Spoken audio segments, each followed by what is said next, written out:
Hello everyone. 12वीं कक्षा राजनीतिक विज्ञान पॉलिटिकल साइंस में आप सभी का स्वागत है। हमारा चैप्टर चल रहा था फोर्थ। ये इसका फोर्थ वीडियो है, फोर्थ और लास्ट वीडियो है, भारत के विदेश संबंध। तो चलिए हम चलते हैं सीधा टॉपिक के ऊपर जहां हमने इनको छोड़ा था। भारत की ओर से पहला परमाणु विस्फोट 1974 में परीक्षण किया गया। इसे हम परमाणु प्रेक्षण कहेंगे। सॉरी,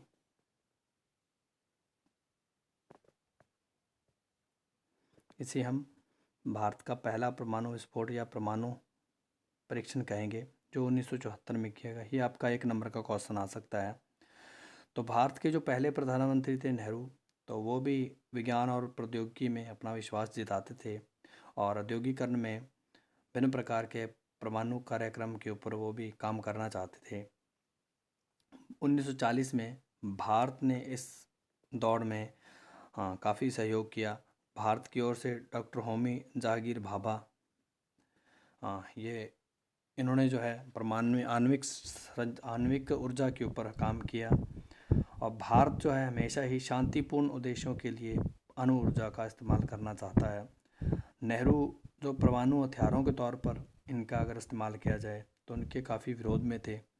तो महाशक्तियों के पास परमाणु निशस्त्रीकरण पर जोर दिया। कुछ महाशक्तियाँ थी जैसे कि अमेरिका, सोवियत संघ, ब्रिटेन, फ्रांस, चीन, ये सब महाशक्तियाँ, इनके पास खुद के पास परमाणु हथियार थे और अन्य देशों के पास परमाणु हथियारों के विरोध में या उनके पास निशस्त्रीकरण की ये बात पर जोर देना चाहते थे, लेकिन भारत ने इनका विरोध किया। भारत हमेशा से ही इस प्रकार की संधियों को 1968 में एक संधि है जैसी तरह की 1968 में परमाणु प्रसार संधि। तो ये संधि संयुक्त सुरक्षा के जो सदस्य हैं तो वो चाहते थे जो है भिन्न प्रकार के अन्य देश के जो लोग हैं, अन्य देश जो हैं वो इस प्रकार की किसी प्रकार से भी परमाणु हथियार अपने पास ना रखें। तो इस प्रकार की लेकिन ये खुद रखेंगे। तो इस प्रकार की भेदभावपूर्ण नीति का भारत ने विरोध किया और इसके ऊपर दस्तखत करने से इनकार कर दिया। और जब भारत ने पहला अपना परमाणु परीक्षण किया तो भारत के ऊपर बहुत सारे सैंक्शन भी लगाए गए, बहुत सारी बंदिशें व्यापार के ऊपर लगाई गई। और जब भारत ने अपना पहला प्रशिक्षण किया तो विश्व स्तर पर भारत का क्या कहना था? भारत का कहना था हम शांतिपूर्ण तरीके से परीक्षण को करार देना चाहते हैं। और भारत का कहना था हम अणुशक्ति को सिर्फ शांतिपूर्ण उद्देश्यों में इस्तेमाल करने की कोशिश करेंगे, शांतिपूर्ण तरीकों में हम इनका इस्तेमाल करेंगे। जब भारत ने ये परीक्षण किया, मैं प्रशिक्षण बोल रहा हूँ बार बार ये, लेकिन ये परीक्षण है, सॉरी। तो परीक्षण किया तो भारत के ऊपर बहुत सारे सैंक्शन लगा दिए गए। तब 1973 में अरब और इजराइल के बीच में युद्ध भी शुरू हो रहा था, तो जिसके चलते भारत को तेल की आपूर्ति वो नहीं हो पा रही थी। तो अरब राष्ट्रों ने भी कच्चे तेलों के दामों में काफ़ी वृद्धि कर दी, जिसकी वजह से भारत जो है उस समय काफ़ी बड़ी आर्थिक समस्याओं में घिर गया। अब देखिए, कोई भी कंट्री अगर परमाणु विस्फोट करता है तो उनके ऊपर सैंक्शन लगा दिए जाते हैं, तो जिसकी वजह से उनका जो विभिन्न प्रकार का व्यापार है वो रुक जाता है। तो जिसकी वजह से वो कंट्री भिन्न प्रकार की समस्याओं के गिरफ्त में आ जाता है। तो इस वजह से अगर कोई भी देश जो है परीक्षण करता है तो उनके ऊपर विश्व बरादरी क्या करती है? सैंक्शन लगा देती है।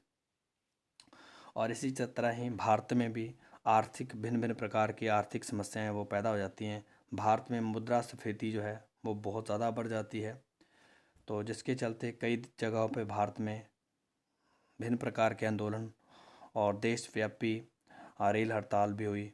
तो इस प्रकार की घटनाएं देखने को मिलती हैं। देखिए, कोई भी राजनीतिक पार्टी क्यों ना हो, उनके बीच में मतभेद होने सामान्य है, लेकिन जब ये भिन्न प्रकार की राजनीतिक पार्टियां राष्ट्रीय एकता, अंतर्राष्ट्रीय सीमा रेखा की सुरक्षा और राष्ट्रीय हित के भिन्न प्रकार के मसलों जब उठते हैं तो उनके ऊपर इनकी बीच में व्यापक सहमति देखने को मिलती है। इसी सहमति की वजह से 1962 और 71 में भिन्न भिन्न प्रकार के 3 युद्ध हमने 2 देशों के साथ लड़े हैं, तो जिनमें भिन्न भिन्न प्रकार की राजनीतिक पार्टियों की सरकारें थी, तो उन्होंने एक कॉमन विदेश नीति के चलते काम किया और एक दूसरे के साथ सहमत रहे। इसी तरह से आगे अगर हम भारत के परमाणु कार्यक्रम की बात करें तो बड़ा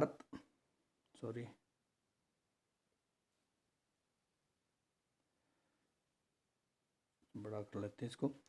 तो भारत के परमाणु कार्यक्रम की चर्चा करें तो भारत ने जो परमाणु अप्रसार की भिन्न प्रकार की संधियों का हमेशा ही विरोध किया है, क्योंकि ये संधियां उनके लिए हैं जो परमाणु शक्ति से हीन है, जिनके पास परमाणु हथियार नहीं हैं तो वो कहीं ना बना ले। तो इस प्रकार का है, जिनके पास हैं या तो उनके छीनने की बात करें तो इस प्रकार का कुछ नहीं है। तो जिसकी वजह से भारत इस परमाणु संधियों का हमेशा ही विरोध करता है। और 1995 में जब भारत ने परमाणु प्रसार संधि को अनिश्चित काल तक के लिए इनके ऊपर हस्ताक्षर करने का जो है बात के कहकर टाल दिया, तो इनकार कर दिया हस्ताक्षर करने में। और उन्होंने भारत की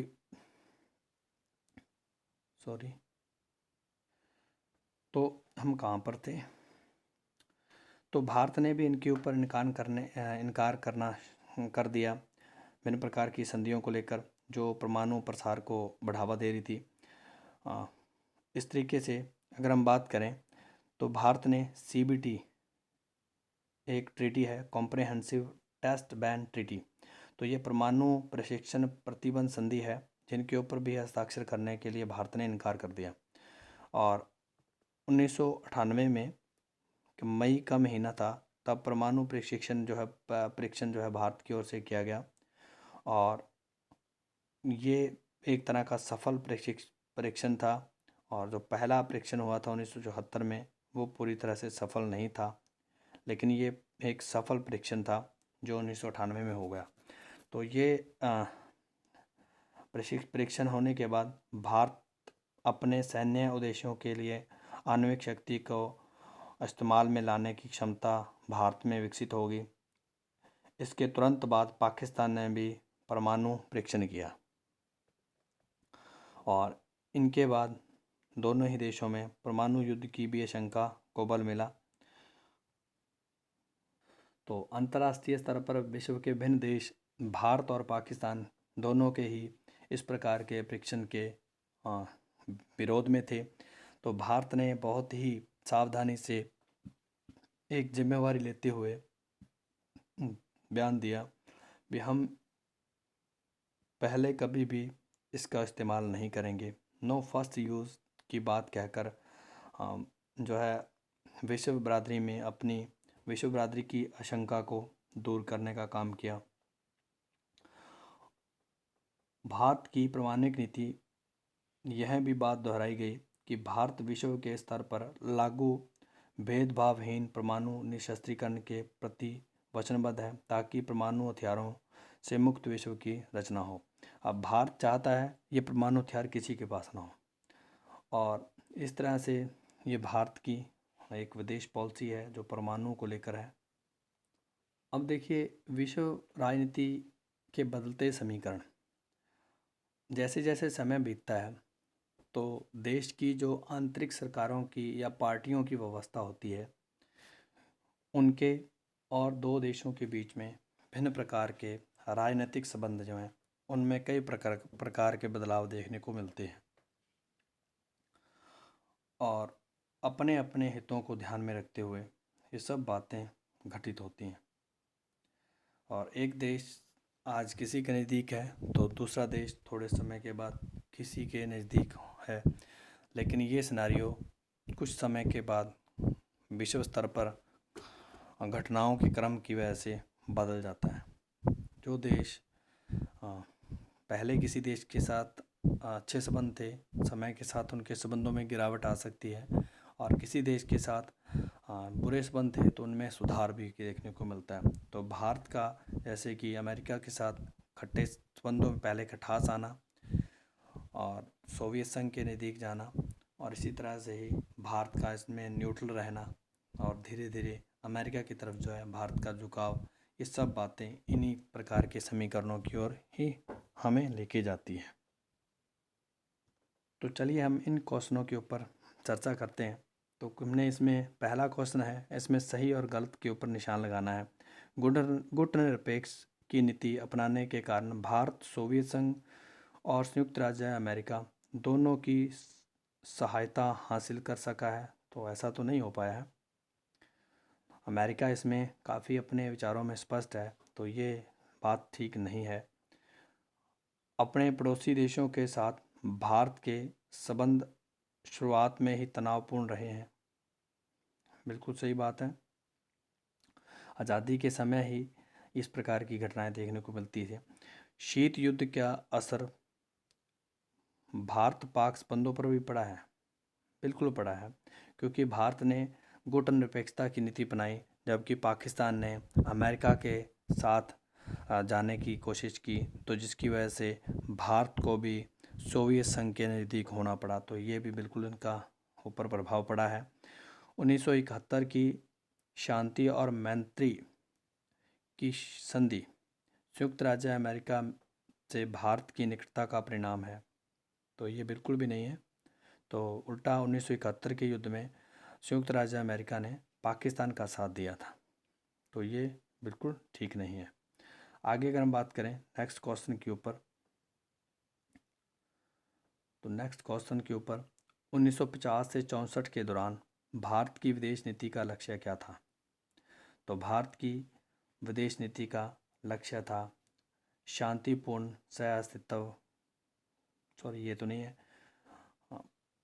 इसका जो बी पार्ट है, दूसरा पार्ट है क्षेत्रीय अखंडता, प्रभुसत्ता की रक्षा और आर्थिक विकास। पंचशील क्या है? तो पंचशील शांति सह-अस्तित्व के 5 सिद्धांत है, तो यहाँ पर 3 नंबर आ जाएगा और यहाँ पर 2 नंबर आ जाएगा। इसी तरह से बड़ुंग सम्मेलन, ये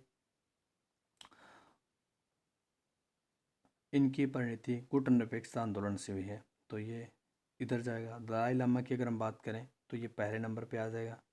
ये तिब्बत के धार्मिक नेता थे जो सीमा पार करके भारत आए थे।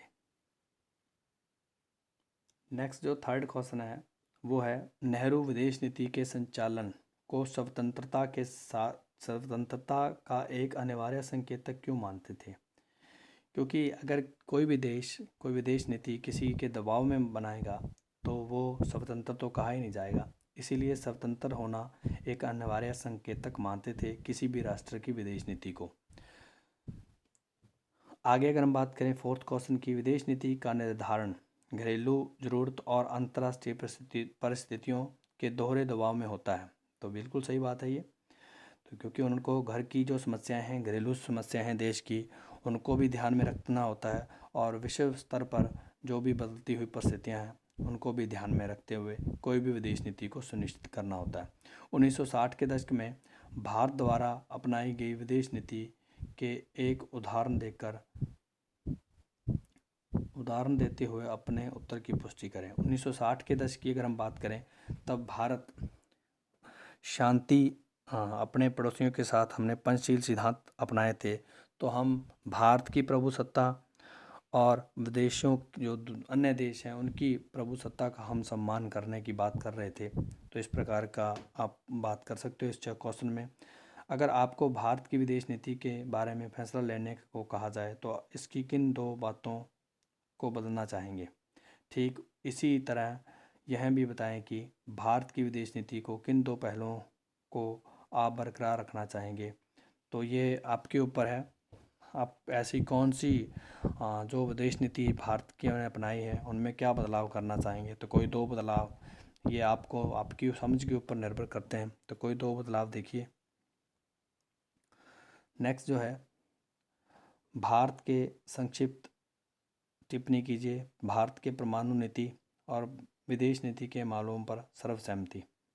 तो ये आप अपनी अपने लॉजिक के आधार पर इनका आंसर करेंगे। तो आगे इसी तरह के क्वेश्चन है जो सोच विचार के ऊपर निर्भर करते हैं। तो आज की वीडियो में इतना ही, इसके आगे मिलते हैं नेक्स्ट वीडियो में।